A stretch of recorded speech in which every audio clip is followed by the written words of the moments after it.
കേരള രാഷ്ട്രീയത്തിൽ വീണ്ടും ചർച്ചകൾക്ക് വഴിവെച്ചിരിക്കുകയാണ് പ്രതിപക്ഷ നേതാവ് വി.ഡി. സതീശൻ നടത്തിയ പ്രതികരണം. മുൻ മന്ത്രിയും മുതിർന്ന CPM നേതാവുമായ ജി സുധാകരനോടുള്ള വ്യക്തിബന്ധവും ആദരവുമാണ് ആദ്യം അദ്ദേഹം മുന്നോട്ട് വച്ചത്.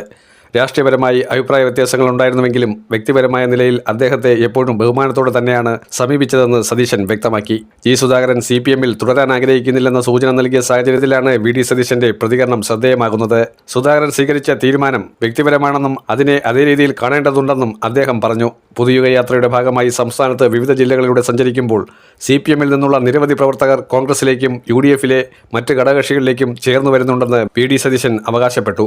ഓരോ ജില്ലയിലും CPM-ലെ ലോക്കൽ സെക്രട്ടറിമാർ ഉൾപ്പെടെ നിരവധി പേർ UDF-ലേക്ക് എത്തുന്നുണ്ടെന്നും ഒരു CPM പ്രവർത്തകനെങ്കിലും അംഗത്വം നൽകാതെ ഒരു നിയോജക മണ്ഡലവും പിന്നിട്ടിട്ടില്ലെന്നും അദ്ദേഹം പറഞ്ഞു. CPM-ലെ ശക്തി കേന്ദ്രങ്ങളായ ഇടങ്ങളിലും പാർട്ടി അടിത്തറയിൽ ശിഥിലീകരണം സംഭവിക്കുന്നു. ഇതിലൂടെ സംസ്ഥാന രാഷ്ട്രീയത്തിൽ മാറ്റത്തിന്റെ സൂചനകൾ കാണാൻ കഴിയുന്നുവെന്ന സന്ദേശം നൽകാനാണ് അദ്ദേഹം ശ്രമിച്ചത്.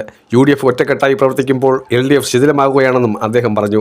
പാലക്കാട് ജില്ലയിൽ വിമതർ കൺവെൻഷൻ സംഘടിപ്പിക്കുന്ന സാഹചര്യവും അദ്ദേഹം ഇതിന് തെളിവായി ചൂണ്ടിക്കാട്ടി. തനിക്കെതിരായ സോഷ്യൽ മീഡിയ പ്രചരണങ്ങളെയും സതീശൻ വിമർശിച്ചു. CPIM-ലെ PR സംഘമാണ് തനിക്കെതിരെ പ്രവർത്തിക്കുന്നത് എന്നായിരുന്നു അദ്ദേഹത്തിന്റെ പരിഹാസപരമായ പരാമർശം. AK സെന്ററിൽ തനിക്കെതിരായ പ്രചരണ സംഘമുണ്ടെന്നും അദ്ദേഹം പറഞ്ഞു.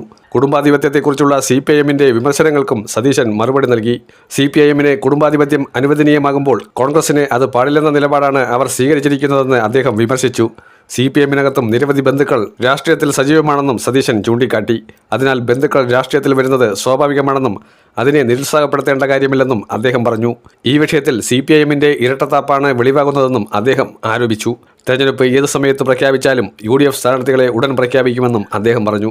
ഓരോ ഘടകകക്ഷികൾക്കും അനുവദിച്ചിരിക്കുന്ന സീറ്റുകളിൽ സ്ഥാനാർത്ഥികളെ തീരുമാനിക്കുന്നത് ആ പാർട്ടികളാണെന്നും കോൺഗ്രസ് അതിൽ ഇടപെടുന്നില്ലെന്നും സതീശൻ വ്യക്തമാക്കി. ഏതെങ്കിലും കോൺഗ്രസ് പ്രവർത്തകർ ഇത്തരം കാര്യങ്ങളിൽ ഇടപെട്ടാൽ നേതൃത്വം കർശന നടപടി സ്വീകരിക്കുമെന്നും അദ്ദേഹം മുന്നറിയിപ്പ് നൽകി. UDF-നകത്ത് പ്രശ്നങ്ങൾ ഉണ്ടാകുകയാണെങ്കിൽ അത് പരിഹരിക്കാൻ ശക്തമായ സംവിധാനങ്ങൾ നിലവിലുണ്ടെന്നും അദ്ദേഹം കൂട്ടിച്ചേർത്തു.